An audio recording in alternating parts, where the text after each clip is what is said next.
আমাদের স্থানীকে এখানে উপস্থিত আমাদের শিবত সিং কলেজের ইউনিট প্রেসিডেন্ট শিবম আছে, ইমন আছে, চাঁদ আছে, সকলে মিলে এখানে তোমরা যেভাবে কলেজটাকে আঁকড়িয়ে ধরে রেখেছ, আগামী দিনে আমি একদিন কলেজের ছাত্র ছিলাম, আমি একদিন কলেজের ইউনিট প্রেসিডেন্ট ছিলাম, আমি একদিন কলেজের জিএস হয়েছিলাম, আমি আজকে বর্তমানে জেলার সভাপতি হয়েছি।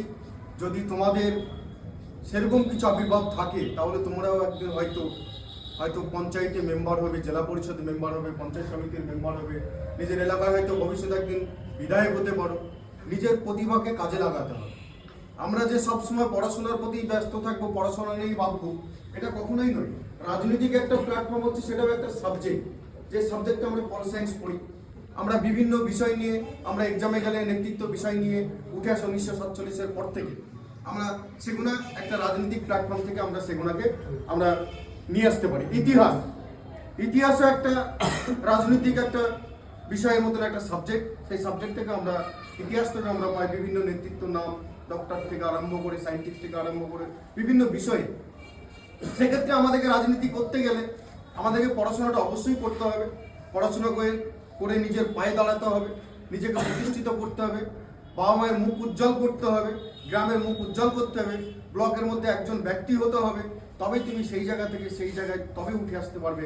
আজ আমার মতন একজন ছাত্র নেতা হতে পারবে, তুমি অঞ্চল সভাপতি হতে পারবে, ভালো চাকরি করবে, তুমি কখনো আইএস আইপিএস হতে পারো, বিসিএস থেকে বিডিও হতে পারো, ডিএসপি হতে পারো, ওসি হতে পারো, বিভিন্ন বিষয়ে কেউ ক্লার্ক হতে পারো, বিভিন্ন জায়গায় বিভিন্ন দপ্তরে কেউ জব পেতে পারো, চাকরি করতে পারো। এগুলো নিজেকে প্রতিষ্ঠিত করতে হবে। আমি সকালবেলায় গেলাম, চায়ের দোকানে বসলাম, চা খেলাম, চলে আসলাম, মা বললো যা একটু ঘাস কেটে নিয়ে, মা বললো ধানটা মেলে দিয়ে, এটাও কাজ করতে হবে। এটা কাজের মধ্যেই পড়ে। কাজ কখনো ছোট নয়। যে জুতো সেলাই করে সে যদি জুতো সেলাই নাই করতো, আমি ব্যান্ডেড জুতোটা পরতে পারতাম না। যে দর্জি যে জামা সেলাই করে, তাকে যদি আমরা ছোটভাবে ভুল হবে, তার হাতে সেলাই করা জামাটা আমি পরছি ব্যান্ডেড। তো কখনো কাউকে ছোট করবে না, মানুষ কখনো ছোট নয়। মেথড না থাকলে আমার বাথরুমটা পরিষ্কার হবে না, আমি দ্বিতীয় দিন বাথরুম যেতে পারবো না। তাই কেউ কখনো ছোট নয়। কেউ কাউকে কখনোই কোনো বিষয় নিয়ে ছোট করবে না।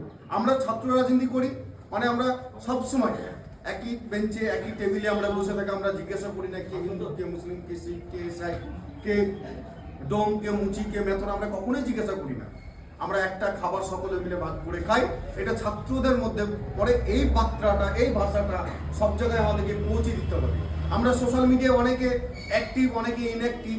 সোশ্যাল মিডিয়ায় আমি বিভিন্ন জনকে ভালো কাজ করা দেখতে পাই এবং অনেকে সোশ্যাল মিডিয়ায় কাজ করে না। সোশ্যাল মিডিয়ায় এমন কোনো বার্তা আমরা পৌঁছাবো না যাতে কারো খারাপ লাগবে।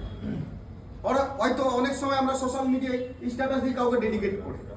হয়তো দেখা গেল যাকে ডেডিকেট করে দিচ্ছি, হয়তো সে হয়তো ভাবছে আমাকে ডেডিকেট করে দিচ্ছে, হয়তো আরেকজনও ভাবছে হয়তো আমাকে সে ডেডিকেট করে দিচ্ছে। কিন্তু রাগ হয়তো তোমার একজনের প্রতি, সবার প্রতি নয়। কিন্তু এমন কিছু স্ট্যাটাস দেওয়া যায়, সেখানে অনেকে ভাবে যে আমাকে ডেডিকেট করে দিচ্ছে। তার সঙ্গে হয়তো তোমার কোনো রকমভাবে মনের অমিল হয়েছে, সেই জায়গা থেকে হয়তো আরেকজনের হয়েছে, বা তোমার পুরনো কোনো শত্রু বন্ধু আছে, সে হয়তো ভাবছে আমার জন্য দিয়েছে, কিন্তু আরও দুজন তোমার বন্ধু তার সঙ্গে হয়তো কোনো সময় মনের অমিল হয়েছে, সেও ভাবছে আমাকে ডেডিকেট করে দিয়েছে। এমন কিছু করবা না, এমন কিছু মানে সোশ্যাল মিডিয়ায় তোমরা ছাড়বা না যাতে সকলের অসুবিধা হয়। ভালো কাজ করো। তোমাকে বলছি না যে তোমাকে বাড়ি থেকে প্যান্ট জামা পোশাক আশাক কাউকে দান করতে হবে, কাউকে গিফট করতে হবে, এটা কখনোই নয়। ভালো কাজ করা যায়। বাচ্চা ছেলে মেয়েরা গ্রামের দিকে টিউশনি মাস্টার খুঁজে, তোমরা হয়তো 1 ঘন্টা গিয়ে খেলাধুলার পর 6টা থেকে 7টা পর্যন্ত 10টা 20টা ছাত্রছাত্রীকে নিয়ে গিয়ে একটু পড়াশোনা শেখাও, বা কাউকে স্কুল নিয়ে যাচ্ছে না, সেই কাজটা যদি করে, এটাও সোশ্যাল মিডিয়া। এটা খুব ভালো কাজ। বড় সেই হয় যে নিজেকে বড় ভাবে, তবেই সে বড় হবে। আগে নিজেকে ভালোবাসতে যদি না পারো, তুমি কাউকে ভালোবাসতে পারবে। তাই নিজেকে আগে ভালোবাসতে হবে, তবেই তুমি সবাইকে ভালোবাসতে হবে, সকলকে ভালোবাসতে পারবে। তুমি ভাবছো আমার যা হবে আমি দেখে নেব, আমি শুধু তোমাকেই ভালোবাসি, এই ভালোবাসার মূল্য নেই। কারণ তুমি তো তোমাকেই ভালোবাসতে পারো, তাহলে অন্যকে কী করে ভালোবাসবে? নিজের প্রতি দয়া মায়া মমতা থাকবে, তবেই তুমি অন্যর প্রতি তুমি সেটা প্রয়োগ করতে পারবে। ছাত্র রাজনীতিতে আমরা যখন কলেজ আঙিনায় এসেছি, আমরা তখন 3টে মূল মন্ত্র শিখেছি: শিক্ষার প্রগতি, সংঘবদ্ধ জীবন, দেশপ্রেম।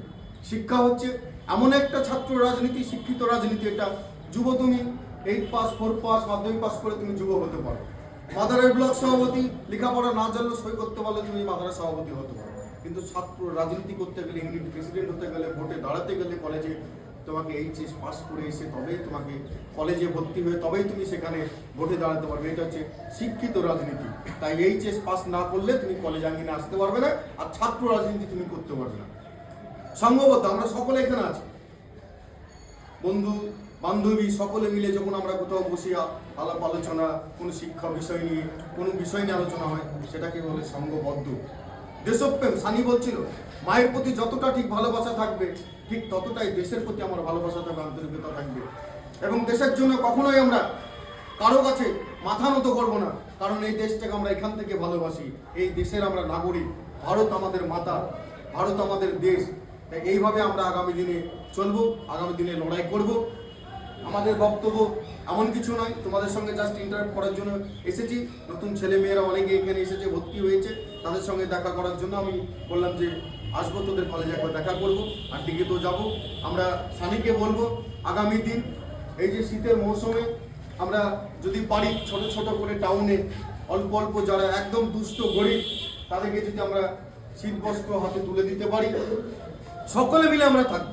সোশ্যাল মিডিয়া কাজে যদি শীত বস্ত্র আমরা তুলে দিতে পারি, মা বোনেরা আছে, ভাইয়েরা আছে, দাদারা আছে, অনেক গরিব পরিবার আছে, হয়তো দেখা গেলে 100 টাকা দিয়ে একটা চাদরও কিনতে পারে না, এমন পরিবারও আছে অনেক জায়গায়। সেই জায়গায় যদি তোমরা যতটা পারবে তোমরা ম্যানেজ করবে, আমাকে বলবে, আমি যতটা পারবো আমি ম্যানেজ করব। সেই জায়গা থেকে আগামী দিনে যদি দিন 10-15-র মধ্যে যদি শীতবস্ত্র একটা আমরা প্রোগ্রাম করতে পারি, এবং আমাদের বড়দিনের যে আমাদের 25শে ডিসেম্বর, সেক্ষেত্রে যদি আমরা সেখানে কেক বা বস্ত্র কিছু বিতরণ করি, সেটাও খুব ভালো লাগবে, চোখে লাগার মতো। তোমাদেরকে অবশ্যই চেয়ারম্যান এবং টাউন সভাপতি মাদার নেতৃত্ব, অরুণ কাকু থেকে আরম্ভ করে, প্রসেনজিৎ কাকু থেকে আরম্ভ করে তোমাদেরকে যথেষ্ট সব বিষয়ে হেল্প করে। সেখানে গিয়ে যদি তোমরা আলোচনা করো এবং যেটাই করবা তোমরা সেটা যেন ছাত্রর ব্যানারেই হয়, মাদার তোমাদেরকে সাপোর্ট করছে, সেখানে তুমি লিখতে পারো যে তৃণমূল কংগ্রেসের পক্ষ থেকে তৃণমূল ছাত্র পরিষদের লিখতে আমরা বস্ত্র দান করছি বা শীত বস্ত্র, এগুলো বস্ত্রটা না তুললে আমরা সামগ্রিক কিছু উপহার আমরা তুলে দিতে চাই। কারণ বস্ত্র বিতরণ কথাটা কেমন লাগে, অনেক জায়গায় আমরা বলি শীত বস্ত্র বিতরণ, এই কথাটা তোলার থেকে সামগ্রিক কিছু উপহার আমরা তুলে দেবো। এই কথাটা যদি মানে লিখতে পারো, আমরা অনেক জায়গায় হয়তো গিয়ে আমরা বাজে কিছু একটা লিখে দিই, সেটা হয়তো আমরা মুখে বলি, খারাপ কিছু নয়, কিন্তু সেই জায়গাটা অনেক জায়গায় দেখতে গেলে শীত বস্ত্র, সেখানে বস্ত্র বিতরণ করছে, সেখানে যাচ্ছে, অনেকের প্রেস্টিজে লাগে। যেমন আমার একটা বন্ধু মানে একসময় খুব ভালো ছিল, ভালো পরিবারের ছিল, সব কিছু হারিয়ে ফেলেছে, তাকে যদি বলা যায় যেখানে শীত বস্ত্র বিতরণ হচ্ছে তুই যাস, তার একটু আঘাত লাগে যে আমি এক সময় দান করেছি, আজকে আমার এই পরিস্থিতি, তাই আমাকে সেখানে উপস্থিত হতে। সেই জায়গায় কিছু শীত সামগ্রিক উপহার আমরা তুলে দেবো। এই ভাষাগুলো তোমরা লিখবা, এমন কিছু ভাষা লিখবা না যাতে কারো খারাপ লাগে, হাত পড়ে, এইসবগুলো লিখবে। এবং তোমরা সংঘবদ্ধভাবে থাকো। আগামী দিনে ছাত্র নির্বাচন হবে, আমার কাছে প্রসেসিং নিয়েছে অলরেডি। আমরা প্রতিটা কলেজের প্রসেসিং মোটামুটি আমরা পাঠিয়ে দিয়েছি। কয়েকটা কলেজে আগামী দিন থেকে আমরা ক্যান্ডিডেট আমরা চাইব, সেইভাবে কার কলেজে কতটা সিট আছে সেই সিটগুলো তোমরা খুব তাড়াতাড়ি কালেক্ট করো এবং তাদের নামগুলো কালেক্ট করো। একটা ক্যান্ডিডেট যখন ভোটে দাঁড়ায় তার সঙ্গে 2 জন করে সাপোর্ট রাখবা, কারণ একজন সাপোর্ট রাখে, সেখানে 2 জন করে রাখবা। এবং ভোটে দেখা গেল 32টা তোমাদের সিট আছে, সেখানে চেষ্টা করবো আমরা 60টা সিট দেবো, সেখানে 60টা সিট দেবো। এবং যাদেরকে এক্সট্রা দাঁড় করাবা, অনেক সময় হয় যে উইথড্রলে গিয়ে বাদ হয়ে যায়, তো সেই জায়গাতে গিয়ে যেন স্কুটিতে যেন বাদ না হয় এবং তারা যেন উইথড্রল করতে পারে, সেই বিষয়গুলো সেভাবে ক্যান্ডিডেট দেওয়া। দেখা গেলো শিবমকে তুমি দাঁড় করে দিলা, শিবমে দেখা গেলো ক্যান্সেল হয়ে গেল, তাহলে সানিকে সাপোর্ট আছে আমার। এই জিনিসগুলো যেন সবসময় হয়, আর উইথড্রলের জন্য সেইভাবে যেন উইথড্রলটা হয়, নাহলে নিজেদের মধ্যে আবার অনেক কিছু প্রবলেম হয়। তো সেইগুলো তোমাদেরকে নিজে দাঁড়িয়ে থেকে বসে থেকে সেগুলো করতে হবে। এখন থেকে তোমরা শুরু করে দাও, কারণ নির্বাচন খুব তাড়াতাড়ি হবে, মার্চের মধ্যে ছাত্র নির্বাচন হবে। সেই ছাত্র নির্বাচনে আশা করি ছোট ভাই বোনেরা সকলেই পার্টিসিপেট করবে এবং আগামী দিনে এখান থেকে হয়তো কোনো একটা মুখ জিএস উঠে আসবে, আগামী দিনে হয়তো ইউনিট প্রেসিডেন্ট উঠে আসবে, তারা আগামী দিনে কলেজটা চালাবে। আমি এক সময় ছিলাম সেভাবে আমাকেও চেয়ারটা ছেড়ে আসতে হয়েছে। আগামী দিনে হয়তো আমাকেও ছাত্র সভাপতি ছেড়ে আগামী দিনে হয়তো আমাকে আরও ভালো জায়গায় নিয়ে যাবে, দল হয়তো সেভাবে দায়িত্ব দেবে। চেয়ার আমাকে ছাড়তে হবে, চেয়ার আমার জন্য নয়, চেয়ার চেয়ারের জন্য, চেয়ার চেয়ারের জায়গায় থাকবে। আমরা যদি কেউ মনে করি যে একটা চেয়ারে আমি সারা জীবন বসে থাকবো, কখনোই নয়। আমি চেয়ারটাকে পছন্দ করি, আমি আমার কাজটাকে পছন্দ করি। চেয়ারে কতক্ষণ বসে থাকবে তুমি? 1 ঘন্টা, 2 ঘন্টা, 3 ঘন্টা, 4 ঘন্টা, 5 ঘন্টা, 24 ঘন্টা তুমি চেয়ারে বসে থাকতে পারবে। তাই সেই চেয়ারের আশায় তুমি থাকবে না, চেয়ারের জায়গায় থাকবে। তুমি তোমার কাজ করলে তোমার সামনে অটোমেটিকলি চেয়ার চলে আসবে। আমরা কোথাও গেলে আমরা দাঁড়িয়ে থাকি, অনেকে বলে দাদাকে চেয়ার দে, দাদাকে বসতে দে, তাই চেয়ার আমার কাছে চলে আসবে, আমার কাজ দেখে চলে আসবে। তাহলে সেই জায়গা থেকে তোমরা সেইভাবে উঠে এসো এবং কলেজে প্রতিটা ডিপার্টমেন্টে যাও, তোমরা 5টা 10টা করে টিম করো, ছেলেমেয়েদের সঙ্গে ইন্টারেক্ট করো, কথাবার্তা বলো যে তাদের কাদের ইচ্ছা আছে। ভালো ভালো ছাত্র আছে, আমার যে সব ইউনিয়নের ছেলেকে দাঁড় করাতে হবে, সব ইউনিয়নের ছেলেকে দিতে হবে, সব ইউনিয়নের ছেলে ভালো, এটা কখনোই নয়। ভালো ভালো প্রতিভা, ভালো ভালো ছাত্র, ভালো ভালো ছেলেমেয়েরা ডিপার্টমেন্টে আছে। কেউ ভালো পড়াশোনা করে, কেউ ভালো ড্রয়িং করে, কেউ ভালো গান করে, কেউ গিটার বাজায়, কেউ আবৃত্তি করে। এইসব ছেলে মেয়েদেরকে তুলো। কেউ সোশ্যাল মিডিয়া খুব ভালো ভালো করে, ভালো লিখে, ভালো গল্প করে, তাদেরকে নিয়ে এসো। তবেই তোমরা সেই জায়গায়, মানে আমি যদি ভাবি যে আমার ভাইকে জিজ্ঞেস করতে হবে, সেটাই তুমি কখনো সাফল্যমণ্ডিত হতে পারবে না। সাফল্যমণ্ডিত তখনই হতে পারবে যখন তুমি অন্য কাউকে টেনে নিয়ে এসে যখন মানুষ করবে, সে সারা জীবন তোমাকে বলবে যে আমাকে অমুক একটা দাদা আমাকে মানুষ করেছিল, আমাকে এই জায়গায় নিয়ে এসেছিল। কিন্তু তোমার ভাই কখনো তোমাকে বলবে না যে আমাকে ভাই দাদা মানুষ করেছে, এই কথাটা কখনো প্রচার হবে না। তাই নিজেকে প্রতিষ্ঠিত করতে গেলে, প্রতিষ্ঠান হতে গেলে অন্য কাউকে টেনে, ভালো ভালো ছেলেরা আছে। আমি যেমন বরাবরই করি, আমারও 5-6টা ভাই আমার কলেজে পড়ে, আমি কখনোই তাকে দায়িত্ব দিই না, আমি একদমই দায়িত্ব দিই না। আমার 2-3টে ভাই আছে, তারা বলে আমাকে জেলা কমিটিতে ভোট না, আমাকে দায়িত্ব দিচ্ছে না কেন, আমাকে দিয়ে কাজ করাচ্ছে না কেন। আমি তোকে দিয়ে কাজ করে লাভ হবে কি আমার? আমি জেলা সভাপতি, মানে তুই আজকে জেলার সভাপতি, তুই জেলা সভাপতির ভাই। তাই তোকে যদি কোথাও কোনো কমিটি দিই আমার লাভ হবে না, বরঞ্চ 5টা ছেলেকে যদি আমি টেনে নিয়ে আসি, সেই 5টা থেকে আরও 5টা আসবে, সেই 5টা থেকে আরও 5টা আসবে, আমার বাড়বে, সংগঠনটাও বাড়বে, আমার কাজটাও ভালো হবে, লোকে ভালো বলবে। তাহলে সেই জায়গা থেকে সেইভাবে তোমাদেরকে আগামী দিনে ভাবতে হবে। তোমাদের হাতেই ভবিষ্যৎ, তোমরা আগামী প্রজন্ম, তোমরাই দেশ চালাবে, তোমরাই প্রতিভা তৈরি করবে, তোমরাই শিক্ষক হবে, তোমরাই সব কিছু শিক্ষা দেবে। সেই জায়গা থেকে তোমরাই আগামী দিনে আমাদের ভবিষ্যৎ, এবং সেই তোমরা ভবিষ্যৎ আমাদের কারিগর। আমরা একসময় কারিগর ছিলাম, সেই জায়গা থেকে তোমরা আজকে কারিগর, কারণ কলেজে তোমরা এসেছো। তোমরাই নতুন নতুন ছাত্রছাত্রীকে তুলবে, বোঝাবে এবং ডাইসিংয়ে যাবে। ডাইসিংয়ে অবশ্যই নেত্রী মমতা বন্দ্যোপাধ্যায়ের যে প্রকল্পগুলো আছে, অবশ্যই ছেলে মেয়েদেরকে বলবে। আজকে মেয়েরা আপ্লুত যে মেয়েরা বলছে কন্যাশ্রী আমরা এত টাকা পাচ্ছি, রূপশ্রী টাকা পাচ্ছি। আজকে মায়েরা 500 টাকা থেকে 700 টাকা থেকে আজকে লক্ষ্মীর ভাণ্ডার টাকা পাচ্ছে। সেই লক্ষ্মী ভাণ্ডার নিয়ে আজকে মায়ের আপ্লুত। আগামী দিনে লক্ষ্মীর ভাণ্ডার আরও বাড়বে। সেই জায়গা থেকে আজকে বছরের শেষে তোমরা ভাবো, অনেক গরিব ফ্যামিলি আছে, অনেক দুস্থ ফ্যামিলি আছে, তাদের বাড়িতে হয়তো পুজোতে বাজার করতে পারে না, ঈদের সময় বাজার করতে পারে না। সেই মা 1000 টাকা করে জমিয়ে দেখা গেল 12 মাসে 12,000 টাকা হচ্ছে। বাড়িতে 4টে পরিবার থাকলে অন্তত একটা নর্মাল পোশাক আশাক তাদের কেনা হচ্ছে এবং তাদের বছরকার দিনে খাওয়া দাওয়ার ব্যবস্থাটা হয়ে যায়। তাহলে সেই জায়গা থেকে আমাদের নেত্রী, মহান নেত্রী মমতা বন্দ্যোপাধ্যায় মানুষের পাশে থাকে, মানুষকে বার্তা দিচ্ছে যে আগামী দিনে তোমার সঙ্গে আছে। আমার কিছু বন্ধুরা বলে যে জানো, আজকে নেত্রী মমতা বন্দ্যোপাধ্যায় সবুজ সাথী সাইকেল দেওয়াতে বাচ্চা মেয়েরা নির্যাতন থেকে, ধর্ষণ থেকে আজকে অনেকটাই বঞ্চিত হয়েছে। সিপিএমের আমলে যখন আমরা দেখেছি, আমিও একটা গ্রামের ছেলে, আমি যখন স্কুল আসতাম এক একটু কাদা ছিল, হয়তো 11টা স্কুল, আমার বাড়ি থেকে স্কুল ছিল 5 কিলোমিটার, 2 ঘন্টা আগে বেরোতে হতো। 9টার সময় আমাকে রেডি হয়ে বেরোতে হতো, হাঁটতে আসতাম, সাইকেলও চলতো না বর্ষার টাইমে। এবার কোনো বোনেরা হয়তো কোথাও টিউশন আছে, সে আস্তে হয়তো দেখা গেল তার বাড়ি ঢুকতে 7টা বেজে গেছে, সেই মেয়েটার আর খোঁজ খবর পাওয়া যেত না। রাস্তায় দুষ্টু ছেলেরা, পদমাতাল ছেলেরা, তারা কাকু আসছে, পদমাতাল ছেলেরা তখন সেই ছেলে মেয়েদেরকে, আমাদের মধ্যে টাউন সভাপতি এসছে, আমাদের অরুণ কাকু ছাত্রদের পাশে সবসময় থাকে, বিভিন্ন বিষয়ে কাকুকে যেটাই বলি সেটাই কাকু করে দেয়। তো যে বক্তব্য রাখছিলাম, তখন মেয়েরা, সেই মেয়েটা বাড়ি ঢুকতে 7টায় পাটের খেতে বা কোনো জঙ্গলের মধ্যে টেনে নিয়ে গিয়ে 3-4টে ছেলে মেয়ে শ্লীলতাহানি করতো বা রেপ করতো। বাপ মা, গ্রামের বাপ মা ভয়ে কাউকে বলতে পারতো না যে আমার মেয়েকে রেপ করেছে বা আমার মেয়েকে শ্লীলতাহানি করেছে অমুক পাড়ার ছেলেরা, অমুক গুন্ডা বাহিনীরা। এই কথা কখনো মায়েরা বলতে পারতো না, কারণ সেই মেয়েটার বিয়ে দিতে হবে, তার ভবিষ্যৎ আছে। যদি প্রচটটা হয়ে যায় সেই মেয়েটার সঙ্গে বিয়ে কে করবে, মেয়েটার বিয়ে কোথায় কে দিবে?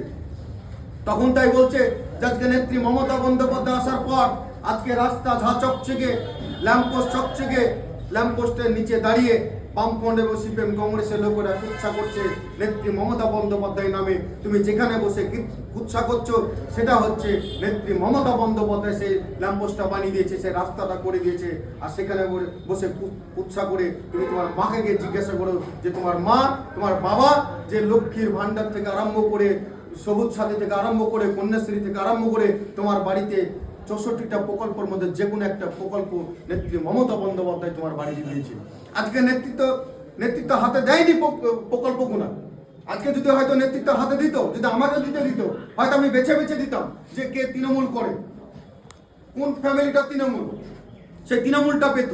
আজকে ঠিক নেত্রী এটাই ভেবেছিল যে আমার সিপিএম এর ভাইয়েরাও আমার পরিবার, বিজেপির ভাইয়েরাও আমার পরিবার এবং কংগ্রেসের ভাইয়েরাও আমার পরিবার। তাই যদি এটা আমি করি তাহলে সিপিএম, কংগ্রেস, বিজেপিরা বঞ্চিত হবে। হয়তো আমার নামে কুৎসা করে, হয়তো আমাকে ভোটটা দেয় না, কিন্তু মন থেকে আমার প্রতি তাদের আকর্ষণ টান আছেই। একবার হলেও বলে যে নেত্রী মমতা বন্দ্যোপাধ্যায় আমাকে 1000 টাকা আমার অ্যাকাউন্টে ঢুকিয়ে দিয়েছে, এই বাড়িটা নেত্রী মমতা বন্দ্যোপাধ্যায় করেছে। এই কথাটা সেই বাড়ি, সেই সিপিএম কংগ্রেস বাড়ির পরিবারটা বলবে। তাই তোমাদেরকে, পাড়া প্রতিবেশীকে, তোমাদেরই কাজ। দেশটা তোমার, জেলাটা তোমার, টাউনটা তোমার, বিধানসভাটা তোমার, নিজের অঞ্চলটা তোমার, জেলাটা তোমার, রাজ্যটা তোমার। তাই তোমাকে ভালোভাবে বলতে হবে, ভালোভাবে প্রচার করতে হবে যে আমার নেত্রী মমতা বন্দ্যোপাধ্যায়, সবুজ সেনা সেনাপতি অভিষেক বন্দ্যোপাধ্যায় আজকে মানুষের জন্য ভাবছে।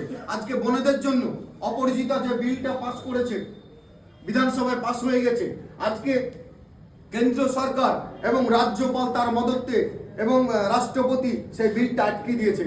কারণ একটা বোনকে যদি শ্লীলতাহানি করে 21 দিন থেকে 30 দিনের মাথায় তাকে ফাঁসি কাঠগড়ায় তাকে নিয়ে যেতে হবে। এটাই হচ্ছে আমার নেত্রী মমতা বন্দ্যোপাধ্যায় এবং অভিষেক বন্দ্যোপাধ্যায়ের উদ্দেশ্য। যে ভারতবর্ষে যেভাবে রেপ সন্ত্রাস চলছে এবং উত্তরপ্রদেশে মণিপুরের যে ঘটনা ঘটছে, যেভাবে আগুন জ্বলছে, 700 মহিলা প্রায় রেপ, ধর্ষণ হয়ে মার্ডার হয়ে গেছে, এই কথাটা কেউ কখনো বলছে না যে কিভাবে ভারতবর্ষের মধ্যে মণিপুরটা চলছে, উত্তরপ্রদেশ, ওখানে মেয়েরা, দলিত মেয়েরা রেপ হচ্ছে। মন্দিরে যদি পুজো দিতে যাচ্ছে দলিত মেয়েরা, সেই মন্দিরটা আবার গঙ্গার জল দিয়ে ধুয়ে পরিষ্কার করে তাকে ঘাট ধরে লাথি মেরে বের করে দেওয়া হচ্ছে। সেও একজন হিন্দু পরিবারের মেয়ে বা ছেলে। দলিত বলে সে কি ছোট? সে কি মন্দিরে যেতে পারবে না? গরিব বলে কি মসজিদে যেতে পারবে না? এটা তো কখনোই নয়। তাই আমার নেত্রী মমতা বন্দ্যোপাধ্যায় শিখ, ইসাই, মুসলিম, হিন্দু সকলকে নিয়ে আমার নেত্রী মমতা বন্দ্যোপাধ্যায় চলে। আমি আমার বক্তব্য দীর্ঘায়িত করব না, কারণ এখানে আমার টাউন সভাপতি আছে, আমার খুব প্রিয়, এবং সকলে তোমরা কাকুকে ভালোবেসো, কাকুর সঙ্গে থেকো। কাকু সবসময় তোমাদের পাশে থাকবে। তোমাদের সোশ্যালে কলেজ থেকে যেটুকু আসে তার বেশি করে করে দেয়। সেটা অরুণ কাকুর জন্যই হয়। চেয়ারম্যান থাকে, তারা সহযোগিতা করে। আগামী দিনে কাকুকে বলবো, আমি ছেলেদেরকে বললাম যে একটা বস্ত্র বিতরণের জন্য 25শে ডিসেম্বর যদি হয়, ছোট করে, বেশি বড় হয়তো নয়, সেখানে আপনারাও থাকবেন।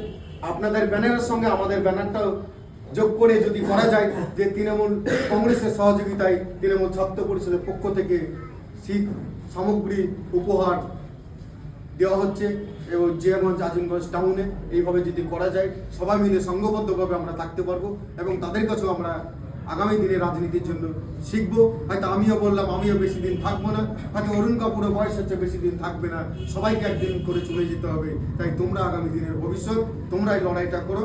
এবং আমি আমার বক্তব্য এখানে শেষ করলাম। ভালো থেকো, সুস্থ থেকো। জয় হিন্দ, বন্দে মাতারা, মমতা বন্দ্যোপাধ্যায়। জয়।